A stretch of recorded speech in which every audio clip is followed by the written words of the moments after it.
I'd now like to introduce the Planetary Health Equity panel. Firstly, I'll just introduce the moderator, Sharon, who will then tell you about each of the amazing panellists. Sharon Friel is an ARC Laureate Fellow and Professor of Health Equity at the ANU, where she directs the Planetary Health Equity Hothouse. I'm not sure if that's just like a sauna where experts chat about it, but I'm sure here, if you're in the wings, by the way, there are more seats, especially towards the back. So I know there are some people in the wings. Feel free to filter through and find a seat. There are definitely more up there. So Sharon is a leading expert on the political economy of health equity. Her work focuses on the social, commercial, and planetary determinants of health with a key interest in climate change, food systems, and global governance. Please welcome to stage Sharon and her amazing panel.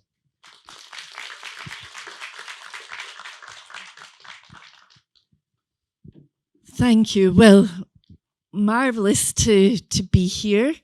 Thank you so much for the opportunity to come to the Better Future Forum to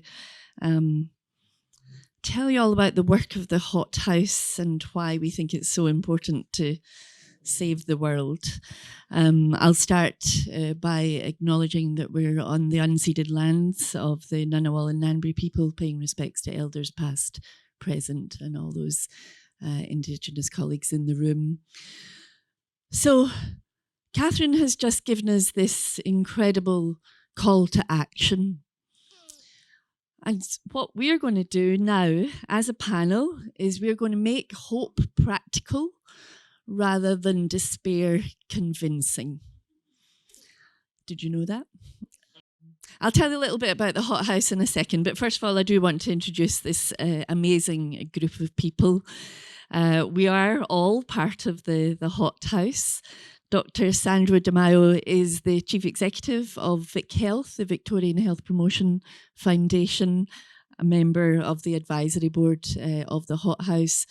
Sandro has championed action on a range of the issues that Catherine has just spoken about here in Victoria, down a bit from somewhere south of Canberra, I think, south of Glasgow, and then globally as well. So it's fantastic, really fantastic working with Sandro.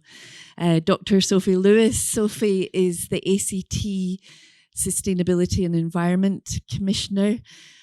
She has really led some of the thinking and work around environmental action, environmental justice. Sophie, read about her. There's this lovely little piece that was, well, quite a big piece that was done in her Canberra. If you know about it's a, what do you call it? Is it a blog? Like it's like Vogue, but for Canberra. It is. It really is. But there's a beautiful piece about Sophie in there, and really just when you read it, you see that actually the reasons that she gets up in the morning is for her children, for her partner, and for the environment. It's what absolutely motivates her. It's really quite lovely. And Sophie is also a member of the Hothouse Advisory Board. And then Professor Fran Baum, who's a marvellous friend and colleague. I've had the pleasure of working and learning from Fran for about the past 20 years. Fran is down at the University of Adelaide. She heads up the Stretton Health Equity Stretton. I've got that wrong. Stretton Health Equity down at the Stretton Institute at the University of Adelaide, a really incredible interdisciplinary institute. Fran was a commissioner on the WHO Commission on the Social Determinants of Health, one of the most important pieces of work. I'm biased, I was involved with it as well, but you know. Fran is one of the global leaders in research and action around health inequities, health equities, the social determinants, the commercial determinants.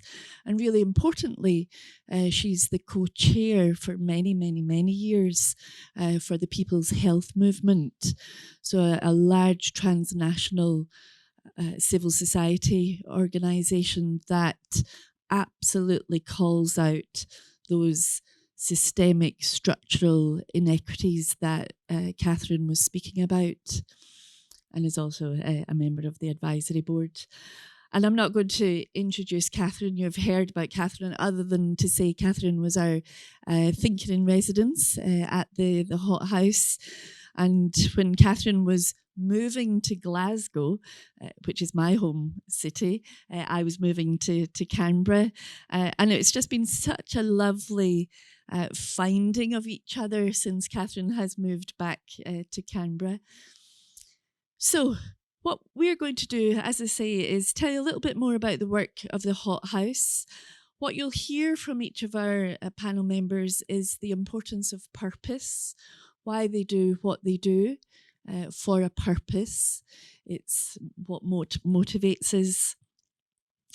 And so everything that Catherine spoke about around the economy in service of people and the planet is essential for planetary health equity. Planetary health equity, in the way that we describe it, is the equitable enjoyment of good health in a stable Earth system. So akin to what Catherine was describing. And our motivation for that, and certainly my motivation for being concerned about that, is I come from the East End of Glasgow, where all of the men in my father's family died before the age of 60. And there was no reason for that other than that it was socially created. And that can change. The fact that it's socially created, it means it can be socially uncreated, recreated. We're making up words. This I should have said, but that's what we do in the Hothouse. We make up words. Because I'm going to tell you a new word, because the common drivers, the way that we think about planetary health equity or planetary health inequities, is the opportunity to address climate change, inequality, and poor health is by tackling those systemic common drivers, and we refer to them as the consumptogenic system. And it's not the consumers, well, it is some of the consumers of that ridiculous cocktail, but it's about this system, this web of institutions, of policies, of commercial activities, of norms that absolutely make it okay. It makes us think it's okay. It makes our political leaders think it's okay to reward, to incentivize, to embed in the excessive production and consumption of fossil fuels, goods and services, which are also really bad for human health and well-being and are very unequally distributed. And so if we are going to do something about that consumptogenic system, about that, and at the core of that is that economic system that Catherine's speaking about, is power, questions of power of ideas that shape how we behave, what we think is okay, what gets legitimized.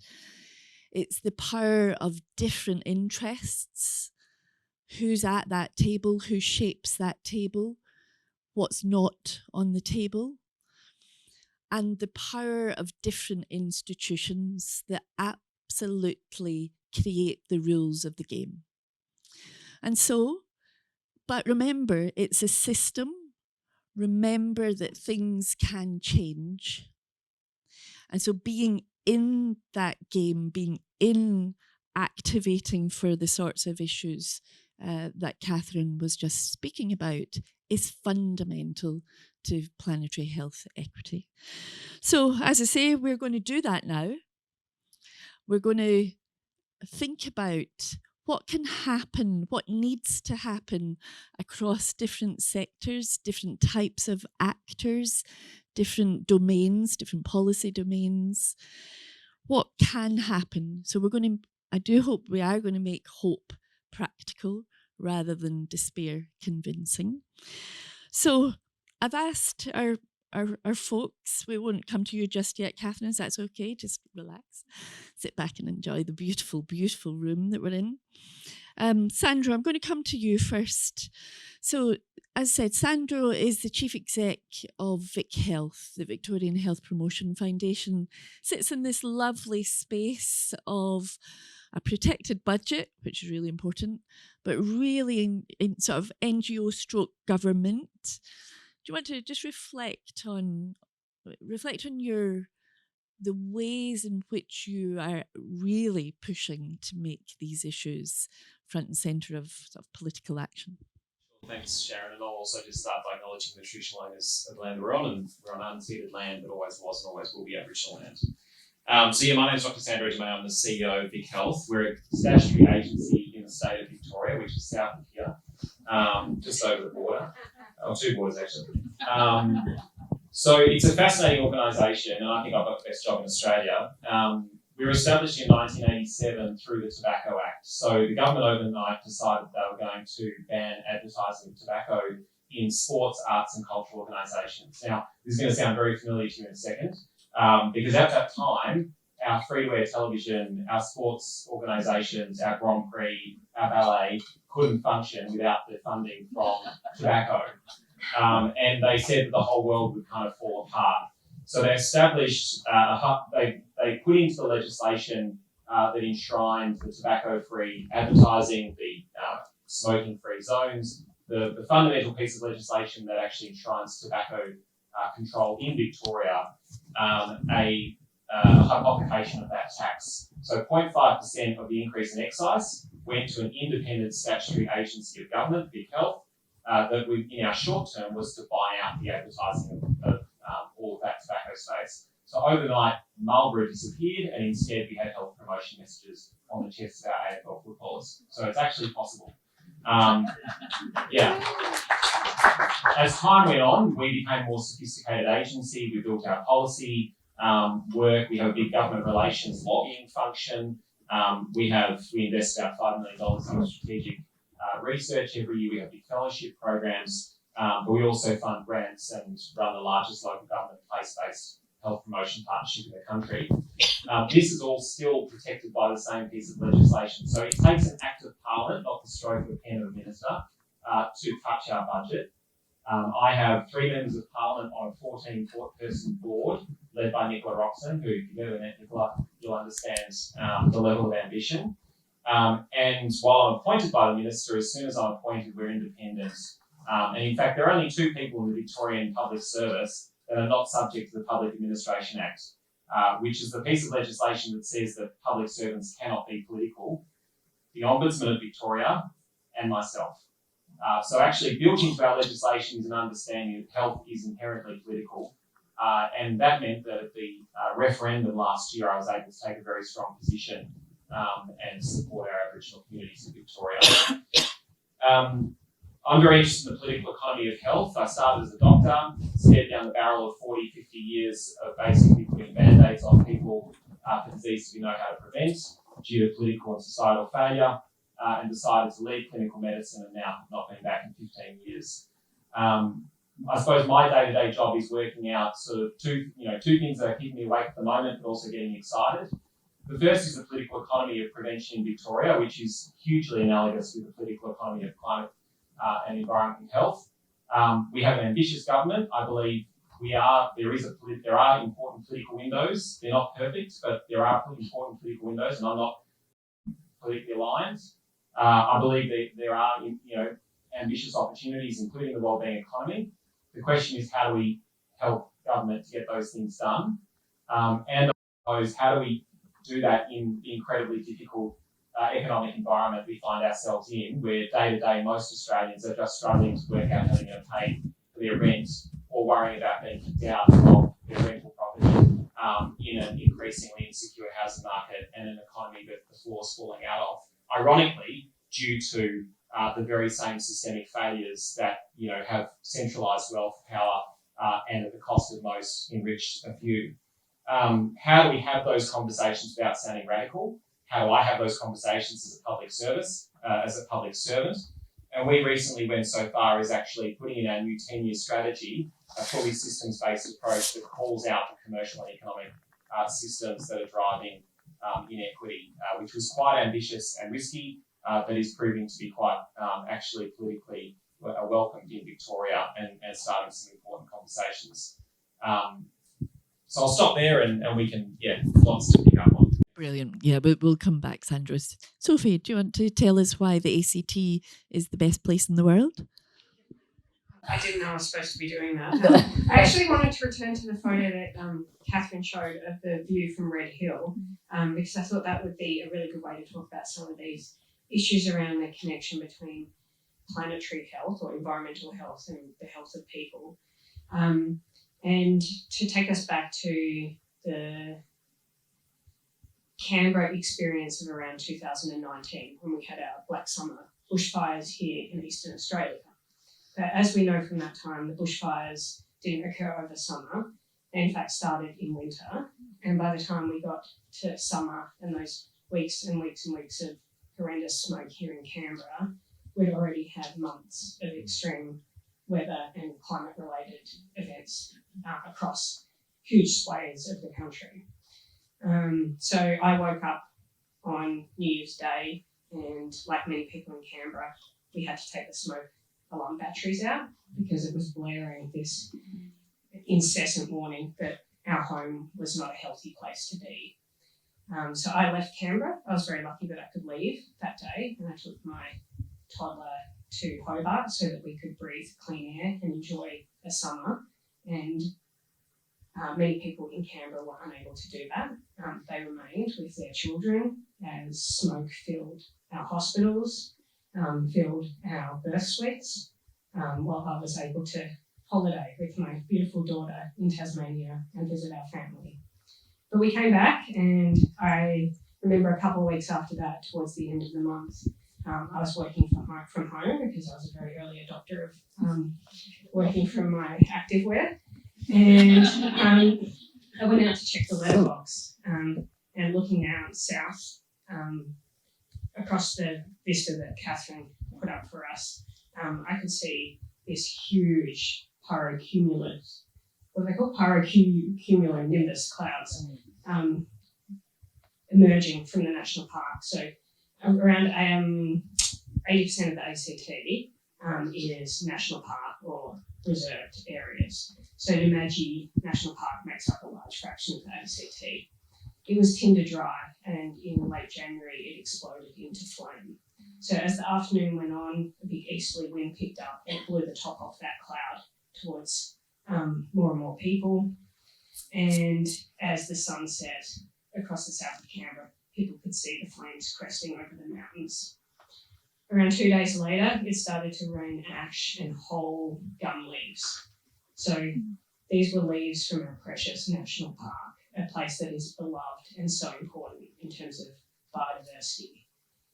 These were trees and environments that could not be replaced. The smoke that filled our homes across East Australia was smoke from the homes of people, from the homes of animals.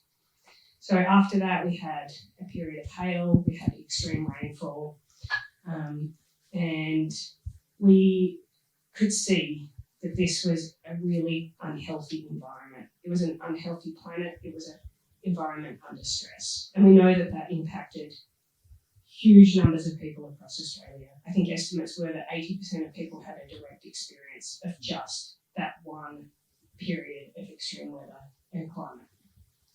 And we know that that had huge health impacts in terms of the smoke and the heat. It led to significant changes in hospitalisations and medical treatments, both for mental and physical impacts of that Black Summer. But we also know that that affected people very differently. So as I said, I was able to escape and have wines on the beach, while other people were unable to leave their homes, to buy air filters and to retrofit their homes to keep that smoke out or keep that heat from impacting them in a very clear, intangible way. when those inquiries and reviews and reports came out about the Black Summer, they indicated that although it was unprecedented, it was in no way unexpected. In fact, it was very expected.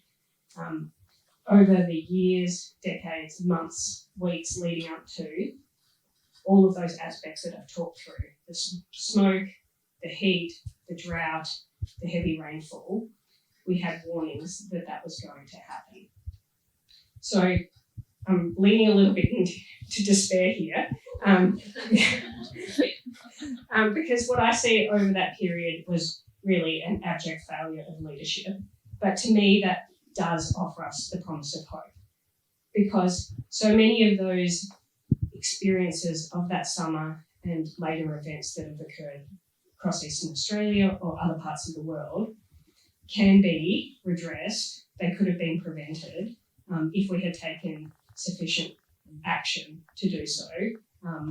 So I'm going to leave it there by saying all of that despair of that direct experience that so many of us had should also be a source of hope, that in listening to those warnings, in being creative and expansive in our consideration of what we face, and thinking that it's unacceptable that I can leave for the opportunity for my child to have clean air while other people cannot, we have the opportunity to be hopeful that we can do better, as we must, with further warming. Yeah. And I think it's important to note at that time was when, Sophie, when you moved to be the Commissioner for Sustainability and Environment, so you very actively said, I want to get out of academia, because she was in academia before that. I want to come out of that and I want to move in, but recognising the importance of understanding that things needed to be done differently. So I just wanted to really applaud you for doing that at that really, really important point. Fran, tell us about your work. Yeah, so I'd just like to add to Sophie's that one of the things I love doing is sailing, and I love sailing on Kangaroo Island. And the same summer, beautiful Kangaroo Island burnt to a crisp too. The whole national park went, and that had got unique eucalyptus trees that didn't exist anywhere else. So it really brings it home to me when I still sail in that area, and 4 years on there's still black coals on the beach, so you can't ignore it in your everyday life. But I'm an academic, but I see myself as an activist academic, and I work with the People's Health Movement, which is a global network, civil society network, and we've got country circles in something probably like about 80 countries. I was going to ask you to look at our website, but I got an email this morning saying the website had crashed. So our communications person's working to get it up, and hopefully we'll be able to do it. But if you look on our website, we have our foundational document, which is the People's Health Charter. And that very much, we wrote that through a global participatory process in the year 2000. And if you read it, it really is about planetary health equity. It was really, we were talking about those issues then. And our most recent event, we've had 5 global People's Health Assemblies. The first one was in 2000 in Bangladesh. And the point of those health assemblies was the feeling that the World Health Assembly had really got out of touch with people's health needs. And we needed a proper People's Health Assembly, because there's all sorts of ways in which WHO and other UN agencies have been captured by corporate interests and other interests, and we wanted to have a People's Health Assembly, and we continue to do that. And our most recent one was in Argentina in April, in a place called Mar del Plata, which is kind of the Gold Coast of Argentina. And when you can look at our website, you'll find our call to action. I coordinated the process of producing that call to action. We had a sort of global feeding into a draft document before that, and then work during the assembly to do that. And I guess the one word that we really focused on that hasn't come up in the discussion yet is capitalism. What do we do about capitalism? And our answer to that is that we need a radical reform. We look back to Marx's political economy and look at the ways in which Marx analysed what was happening in the 19th century, where there was incredible exploitation of labour. which led to considerable alienation and had all the sorts of health effects that we know in the 19th century, that were then ameliorated by a series of town planning actions, improving nutrition and so on, that actually did improve lifestyles in what are now high-income countries. But what's happened in the 20th century, I think, is that capitalism has become a different beast. And now the whole processes of consumption, as well as production, are really threatening our health. And that production includes a war machine. And I don't know about other people, but for me, any planetary health equity cannot look at Gaza and understand that that is part of this system of capitalist exploitation. When we see that kind of genocide going on in plain sight, arms industry behind it, which really, and the sort of ecological impact of those conflicts in Sudan, in Yemen, in Gaza, in other parts of the world, in Ukraine, are fueling huge emissions, absolutely huge emissions. It's almost unthinkable what's happening, aside from obviously the impact on people. So, but those things are not happening outside a global economy, which fuels that very action. There are corporations that benefit from the war and want that to continue. And we see that through the lobbying that's happening. Yes, it happens in gambling, it happens in all sorts of areas. So I guess if you look at our call to action, you'll see us looking at food and nutrition, how corporations are fueling epidemic of non-communicable diseases through the manufacturing and marketing of ultra-processed foods. You'll see our thematic group on war and conflict in the way that they're working to point out the links that really fuel that war and conflict. There's a whole lot on gender, a whole lot of decolonisation work. And our work is very much about increasing the awareness of the political economy of health inequities and planetary health. We run a series of international people's health university courses that are about understanding that. We'll be running one next October in Australia on the political economy of decolonisation and Indigenous health in Bachelor College in the Northern Territory, together with a regional People's Health Assembly. So if you want to know more about us, then come to that. But that's essentially my feeling now is that we are in a crisis point. You know, we've come up against planetary limits. We have a global political economy that's fueling those planetary limits, and yet people still walk around the world capitalism and won't look at how we need to critique that and really deal with that. And you know, the evidence is it's not going to be pretty changing that, because as Sharon says, there's very powerful forces underpinning it.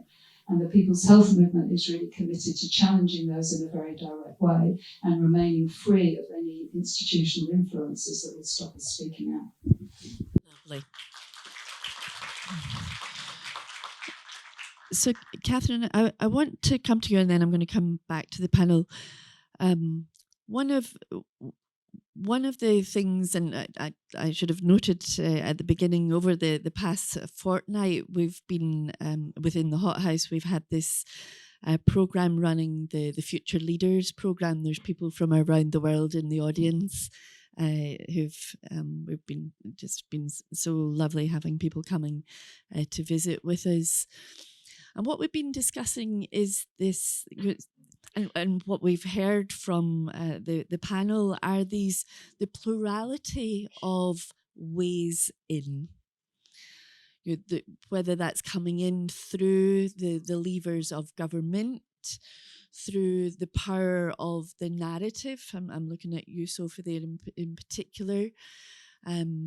Through the importance of civil society and how civil society works to push up. So that real sort of plurality of ways in, of different framings. You would have heard from each of the speakers different ways of talking about these issues, different language to motivate, to activate us. You've had such experience, Catherine.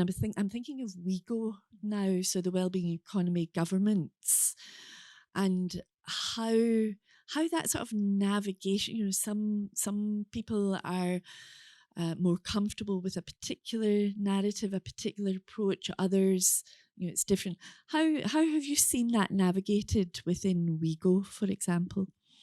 So do folks know what WeGo is?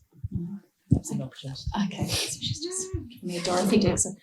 So Wellbeing Economy Governments Partnership is a bunch of governments who essentially recognise that in the 21st century, it's not good enough just to think about development as faster growth of GDP, and that need to recognise the need to put collective wellbeing at the heart of economic policy making. And they all also share the sense that none of them have all the answers on that. And so in 2018, 3 of these governments, Scotland, New Zealand and Iceland, came together to start WeGo. And they work by policy labs where they share ideas and challenges and they inspire each other on different pieces that they're doing well. They've since been joined by Wales and Finland and Canada are also part of that group, and really excited to say some folks from the Australian Treasury go along to some of those meetings as observers as well. And don't tweet this or X this or whatever the verb is now, but it's kind of like a self-help group for civil servants who are trying to make change from the inside and who are really supporting each other and comparing notes and encouraging each other as well, because it's very rare to get a government who's up for going this alone. And so that peer support and that peer modelling and strengthening numbers is really important. Hasn't quite lived up to the original vision we had for WeGo. We wanted it to be like the We7, a challenge to the G7, a different group of heroes, but maybe it will get there. And yeah, the how it's framed, and it speaks to your question around capitalism, Fran, is really, it is challenging because, the term wellbeing economy, it's positive, it's putting the deliberate adjective of, wellbeing in front of the economy.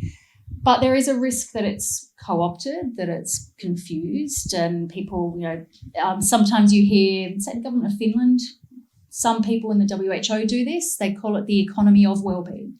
And they say, oh, look, people's wellbeing is good for the economy. And again, I do that, just flip it. It's got to be the other way around. So there is in having a deliberately pluralistic and inclusive language, there are risks with that, but there's also challenges with other approaches as well, because they themselves, folks here probably know about the degrowth community. That also gets confused, and there's a lot of really misguided critiques of degrowth at the moment that really fail to understand what degrowth is about. And then you get just the more generic new economy, alternative economy, but in which direction? And so I think putting directions and values on things are really important. And I think coalescing around what it is we want is really key, because then you can start from a positive and you can step forward by a shared sense of vision. And the reason I don't use capitalism, even though I'm really sympathetic to the critique, is that from working in WEAL, people think different things when they use the word capitalism. And so you find yourself talking at cross purposes. Some people would say capitalism is about markets, and others would say capitalism is about power and rent seeking. That's my understanding of capitalism. But others who would think, well, where are markets in this place? I think we want to, to me, in a wellbeing economy, there'll still be markets. There just won't be the extremes of rent seeking and power and different imbalances of ownership. But starting from what is the positive vision? What sort of life do we want to lead? And what ways does the economy come into that is really, really critical. So Sandro, I might ask you to reflect. So obviously in your work, and we love Vic Health in so many ways. Just reflecting on addressing some of these issues, where are you seeing some of the real opportunities of that intersectoral collaboration that's going to create some of the real transformation that we need, and not just perhaps the dabbling around the edges? Are you seeing that? I think what strikes me is that it really is that situation of we're all swimming in the same pool in parallel lanes without looking over the lane rope and realising we could be working much more effectively together. And an example, so increasingly, really, I see our role as an agency, a funder, as well as a government agency, as more of a kind of systems curator. And that doesn't mean that we're in control or we're telling people what to do, but it's about connecting the dots. It's about bringing together people that are on similar journeys. It's about strategic research. So have we got the public sentiment data? Have we done polling to show that actually if politicians take action, they'll be supported? Have we done narrative data? So we do dial testing based, values-based messaging. We test all the messages to find out what are the most persuasive ways to talk about this in the media to get that middle group of 60% of Australians who are not either, will agree with anything I say or never agree with anything I say, that middle group that we need to get on board and keep on board. So I'm less interested. I think the what is very clear. The what has been clear for ages. We don't need more conversations about, goals, targets, aspirations. I think we really need to be focusing much more on the how, and how we go from a conversation that is very reactive and a politics that is very reactive. In the political economy we have, which as I've already said, there are some very significant opportunities. Also, I think, the tough times are the times when I think electorates can go on the journey of reform and transformation, much more so than maybe in good times very often. So I think there's an interesting political economy, and our role has to be about connecting the dots and finding opportunities for acceleration. We shouldn't let kind of perfect be the enemy of the good. So one example recently, we're a health agency, but every probably 2 months we have a small country town come to Vic Health who is fighting a multinational corporate at VCAT, Victorian Civil Administration Tribunal, to keep yet another junk food or massive gambling or alcohol store out of their community. The Nationals hate it because they're all about not in my backyard. The Liberals are on the fence but don't generally like it because they're in bed with the Nationals. And Labor hates it because of health equity and kind of broader purpose reasons.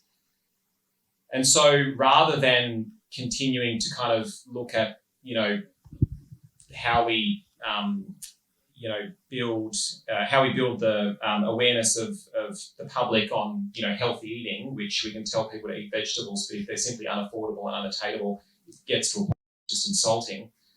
We decided that our policy priority would be to focus instead on the Victorian Planning Act.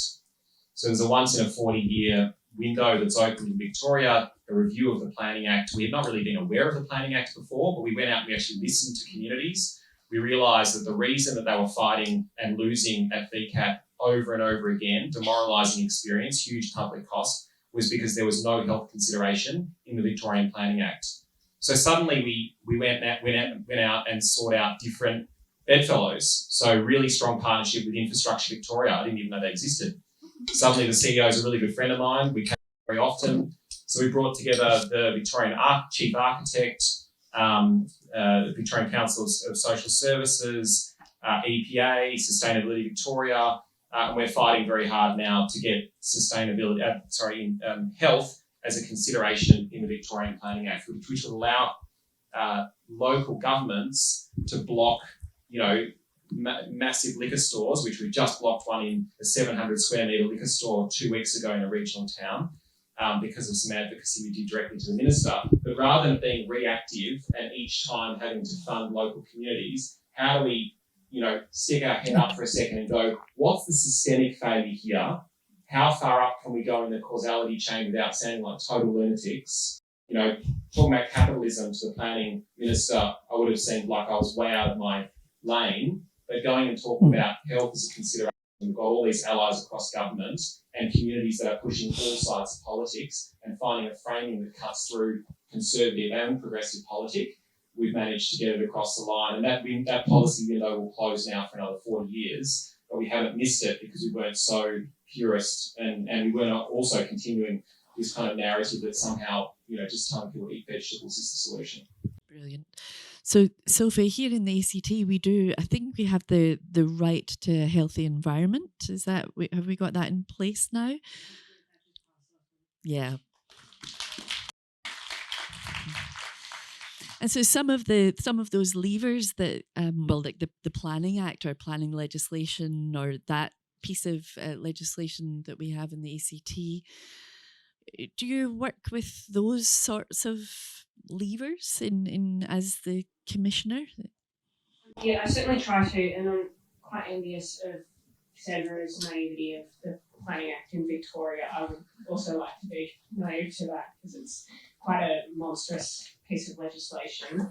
But I think it's probably good to talk with absolute clarity about the situation in the ACT here, because we've heard a few times about some of the leadership and ambition that the ACT has shown on climate and environment, including this morning hearing about being early in terms of setting an emissions reduction target and a net zero timeline.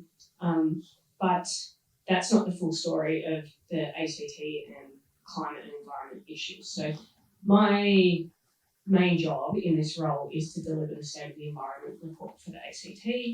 That's a once every 4-year document that I'm responsible for delivering to my minister. I did that this year. I made 30 recommendations. So within that 4-year document, that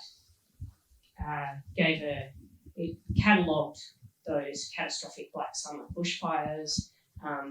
It looked at an environment which is under extreme pressure, as we've seen across the rest of Australia, much like in the 2021 Commonwealth State of the Environment report, as we've seen in many statutory reviews showing that our environmental laws are broken and failing to deliver for our environment. So I made 30 recommendations to the ACT government about what was required to start to redress that environment and remediate that pressure that we're seeing here. None of those recommendations were agreed in full by the government. So agreed in full means agreed with funding. We had 9 that were agreed in principle and then 21 that were not agreed to. I'm still very hopeful that within that space there'll be slow progress on those recommendations. But in terms of those kind of statutory levers that I have, that is the main mechanism by which my office can set an agenda for and speak for the environment in the ACT. And we saw that although we have that kind of really robust governance structure here in the ACT, most jurisdictions don't have a commissioner. They don't necessarily have regular state of the environment reporting. They don't necessarily have formal recommendations made or a statutory requirement for a minister to respond to those. So that occurred, and that is a positive, but I wouldn't say it was necessarily positive in terms of environmental outcomes. So when my team and I looked at this report and we saw this catalogue of our floral emblem, our beautiful Gangan cockatoo that represents the ACT within that reporting period being added to the threatened species list, and we looked at each other and we said, what can we possibly say about this report that is good? What can we possibly say about the state of the ACT's environment that's good? And the thing that came up time and time and time again is that we have an exceptionally strong, passionate and engaged community who are acting on the ground. They're advocating and they're campaigning for our environment. And that cannot be understated how important that is that throughout that period, when our environment was under pressure, the community was speaking and acting for our environment and for each other.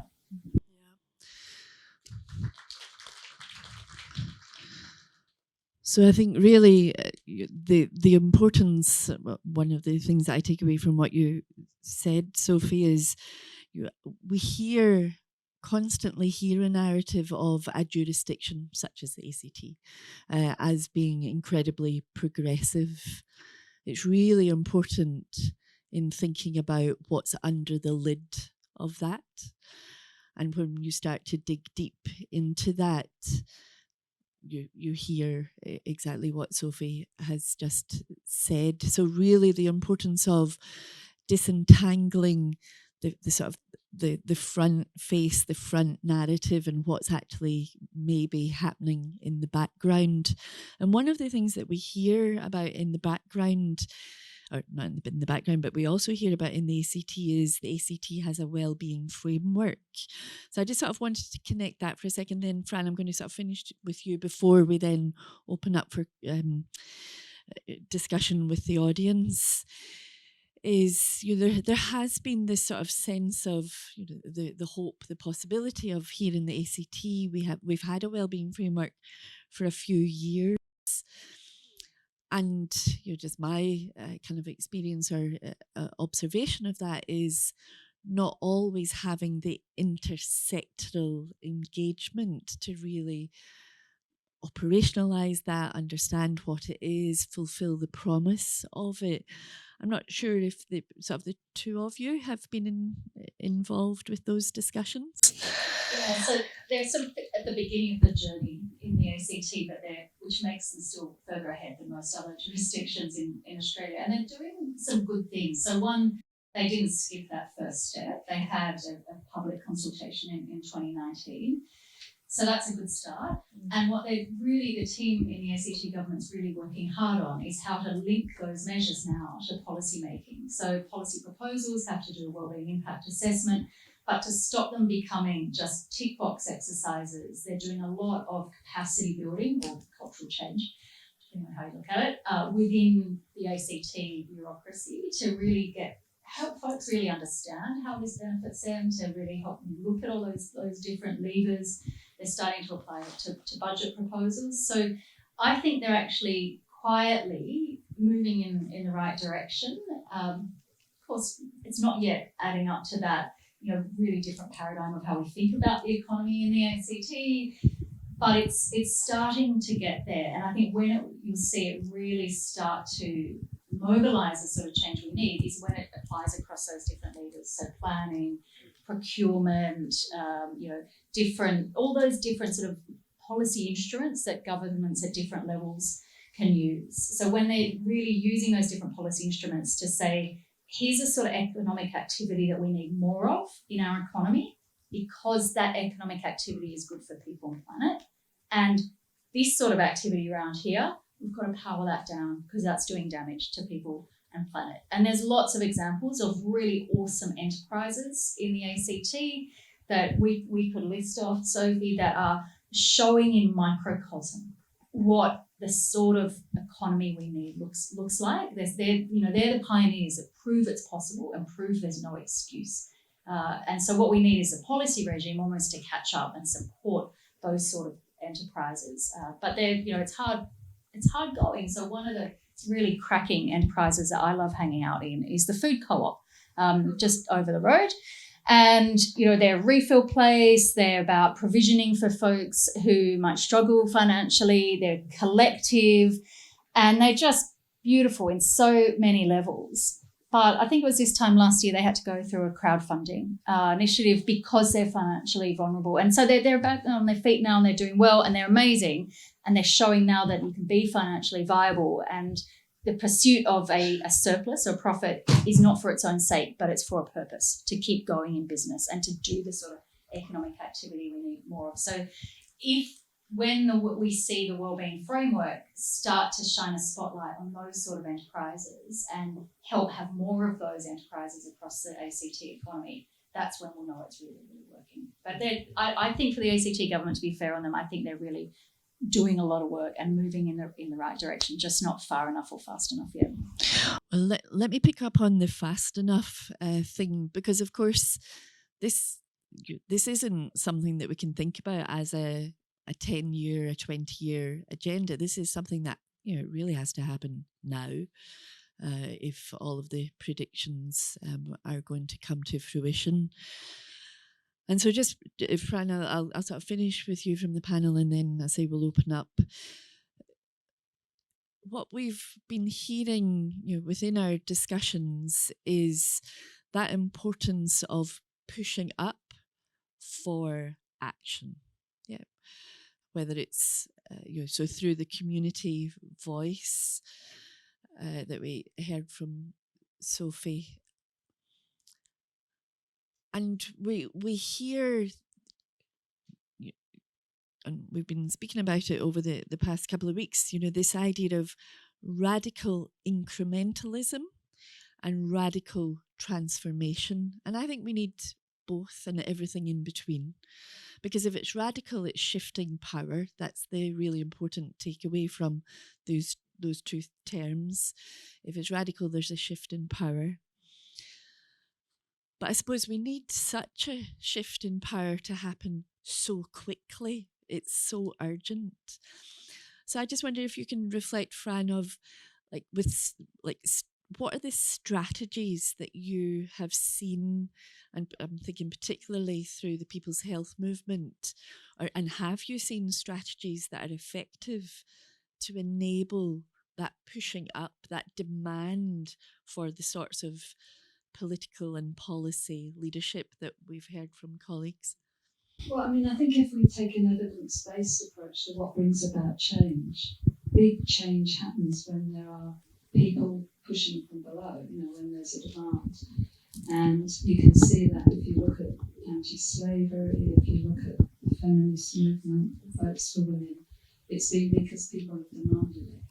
One of the issues around the world now is a crackdown on civil society, which really worries me. If you look at India, if you look at China, if you look at Australia, many state governments here have passed legislation to crack down on civil society. So the very mechanism that would bring about rapid change is being cracked down on by the system. And at the moment, the world is getting rapidly more unequal. We're moving away from planetary health equity. I have a fellowship application, and in there I designed a study to compare OECD countries that were getting more equitable with those that weren't. Case study. There aren't any OECD countries that are getting more equitable, including Finland. I thought, well, Finland will help. I look at the data on Finland, and it's getting worse. I look at the data on Iceland, it's getting worse. So well-being economies are not making that difference in those countries. We are getting rapidly more unequal. The other issue is the difference between high-income countries and low-income countries. I increasingly cringe when I hear what we're doing in Australia, creating a sort of fortress Australia where we are turning away migrants, we're sort of turning inward, we're rejecting the voice, and it sort of somehow summarises what's happening, that people are, because they're under pressure, because of all the things that we've all talked about, there's a huge xenophobia coming. That's why people turn to Trump. Trump supporters are people who have been done out of the economy. They actually do have a grievance, and Trump appeals to them, So it's a very dangerous point, because the populist movements will perhaps become not progressive, but will become regressive. And we're seeing that in the US. We're seeing that with the race riots in the UK. So for me, the issue is, can there be enough of a popular movement to force the hand of government? Because if that doesn't happen, there's no big social change that's happened without that. And I guess that's why I put my time into the People's Health Movement, because we see ourselves as calling out what is happening in the global economy.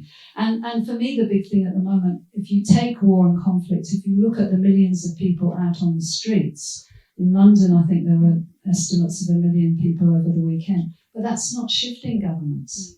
So, what situation are we in? I don't really know. I think it's a really difficult period when you are getting mass protests. We saw it before the Iraq War. In my own city, there was 100,000 people out. That's 1 in 10 people in Adelaide were on the streets, but we still went to war without any sanction by Parliament. So there are real issues about how our governments are responding to civil society action. And I think my only solution is we need more protests, so it gets so overwhelming that people power cannot be ignored, basically. So let's open up discussion questions from the floor. I do want to just kind of put some rules in place. One, please tell us who you are. Please, I don't want us to leave this room just full of despair. I am so sick of coming to meetings and conferences when it's about the problem. And I'm not being Pollyanna, and I'm not being naive. It is so harmful for us to walk out of rooms feeling that this is just too hard, because we will disengage. So please, questions, comments, help us work out pathways forward. What are the conditions for change? So the lady with the hand at the back. Without taking away anything from what anyone said, I want to emphasise the primacy of the environment. If we have a healthy environment, we'll have healthy people. And the slide that Catherine showed of the economy set within the society, set within the environment, is all important. I don't really have a question, I just want to say that's where we have to start. I just want to pick up from what Fran said, because I do agree, but so I've been in my role for 5 years, and I didn't really have a great understanding of how politics work. I came from a medical background, so hadn't really interacted with politicians that much before I took this job. And I think the biggest learning for me has just been that we have to get more engaged in politics. And I understand the structural factors, that in fact laws prohibit NGOs and charities from engaging in political conversations in the same way as lobbyists are able kind of unfettered access to our decision makers, and the irony and all of those factors that we have to kind of overcome and confront. But actually, when you speak to politicians, for example, most recently we were doing a lot of work on vaping reform. Now, we managed in 12 months to go from really a runaway problem and an industry that was repeating what it had done very successfully for 50 years on tobacco, once again getting a new generation of Australians addicted to nicotine, to world first legislation in 12 months. And a minister who's now leading the world in conversations about this commercial determinant. So it is possible, but what we had to do was, get very engaged in the politics and understand more deeply. And so I think thinking about, how we do that, how we resource that, because the laws don't prohibit it and we don't have organisations properly resourced to walk the corridors of power and have these conversations. But, when I spoke to politicians, we had a generation of politicians today who weren't even aware of the Framework Convention on Tobacco Control. They didn't know that existed. Because it's been 20 years since it was passed as the first health convention, the tobacco industry went underground and overseas and focused on, largely on teenage women in developing countries for 10 years very successfully, and we saw rates go down and became complacent. And so it was actually about engaging with politicians, giving them the evidence, but also tapping into their lived experience and into their political priorities. And ultimately, Mark Butler's got a young daughter, and he was worried about what he was seeing with his own kids, and he was worried about the social justice issues as a former trade unionist, and he was worried about Australia's record as champions of tobacco control, having taken the tobacco companies to the World Trade Organisation, they took us to the World Trade Organisation, suing us 10 years ago when he was the assistant minister for who? Nicola Roxon, and was there kind of watching his minister fight this fight and didn't want to now go backwards. So all of these kind of pieces came together that allowed us to move that legislation forward really quickly. But without having a deep understanding of the politics and playing the politics and getting dirty into the politics, not just on the streets, but in the corridors of power, we wouldn't have got that over the line, even with broad support. And I think the proof in the pudding of that is the gambling reforms. There are 1,000 gambling lobbyists up in Canberra. The government wants to do it. The people, there's barely an Australian who doesn't want it, and yet we can't get legislation or even a proper conversation about legislation in the gambling space. And again, I think we need to be much smarter at playing the politics. And I say that, as a public servant. Okay, I want to come back into the audience. So where did the mic go? So the lady here, then I want to come down here, and then the man over there. So I want to take a few questions. So the lady, wherever you are. Yep.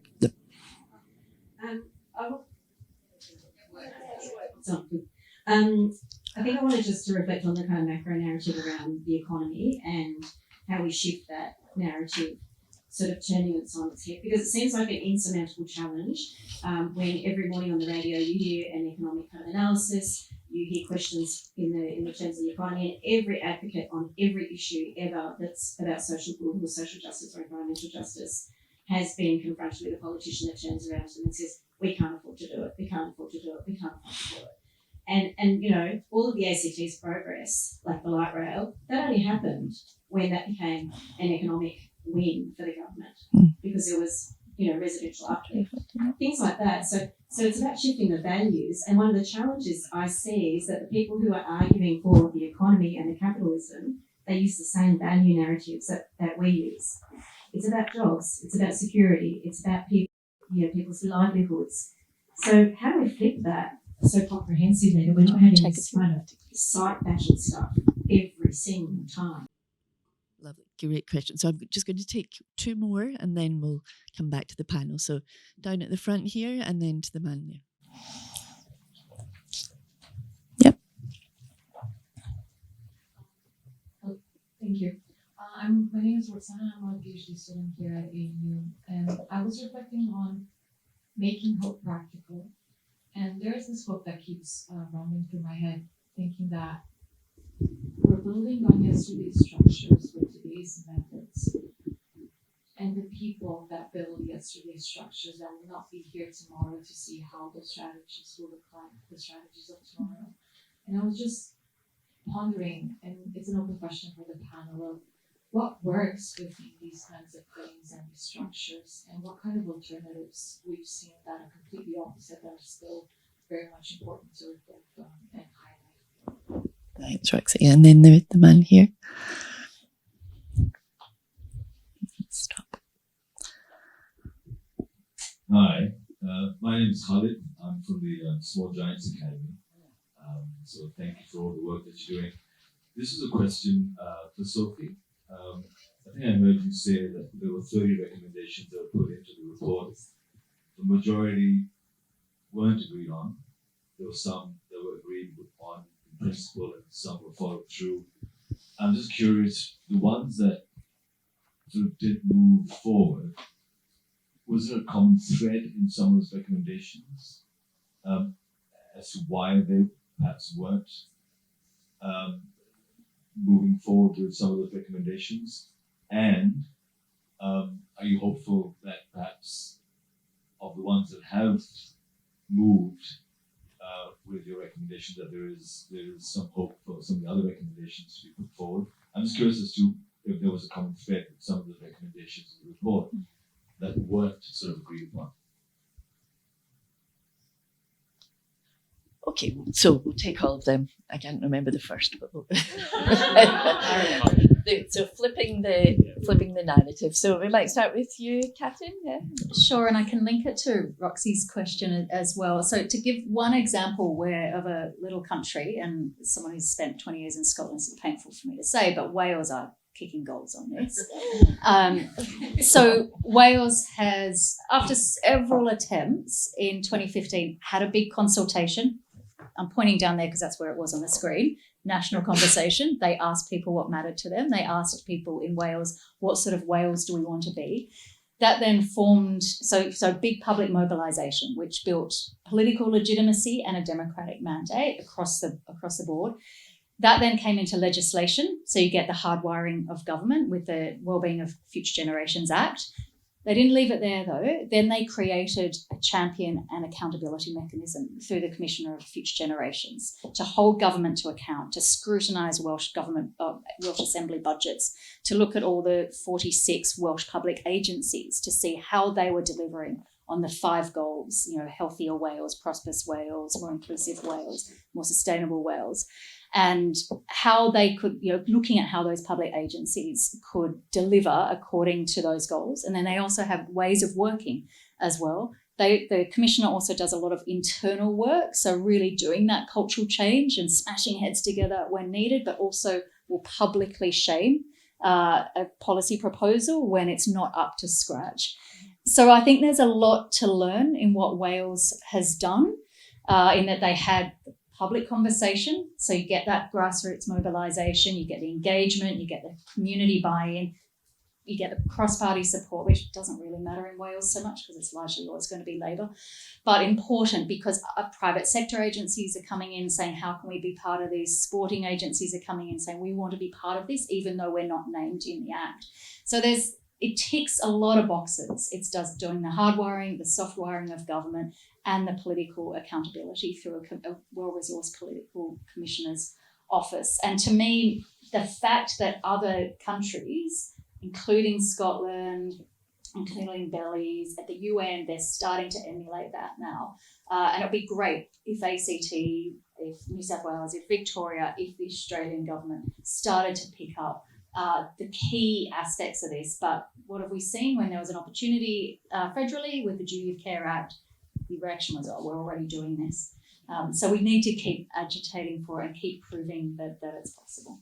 Can I do something on that? Yeah, I was just going to do. Yeah, the other big example are the countries that do really well on a whole lot of indicators but have a low GDP.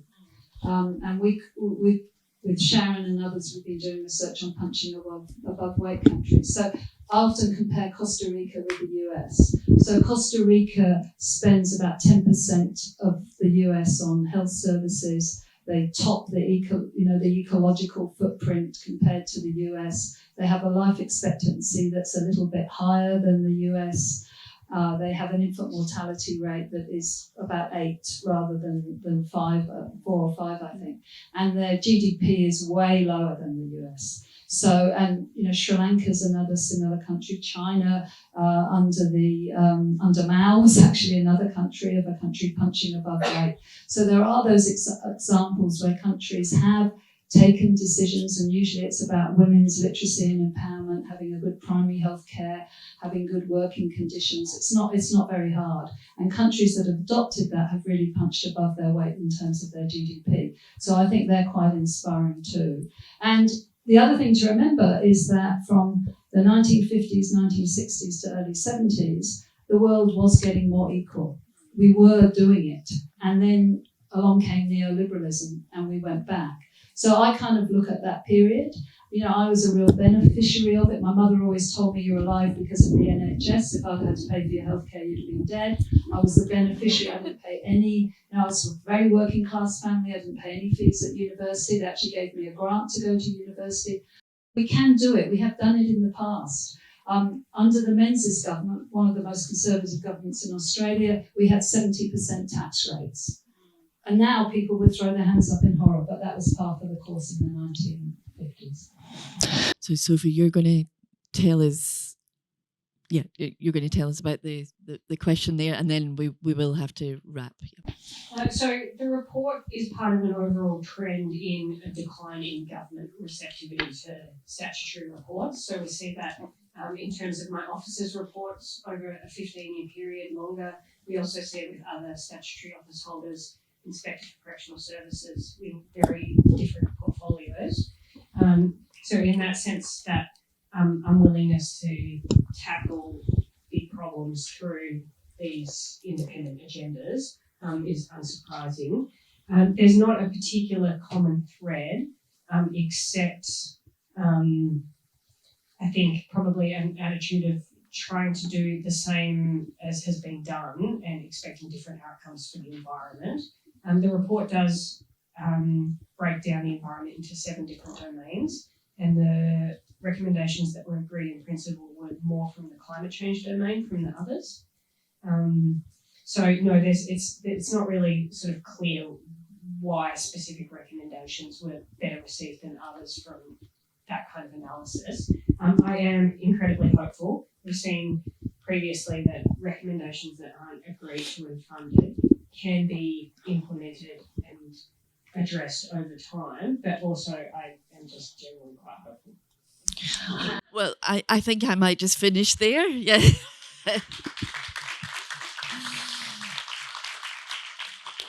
So thank you for joining us. I hope you have a flavour of some of the real opportunities and lots of different ways in to make change happen, to get to an economy that is in service of people in the planet to get to a place where we address inequality and improve people's health.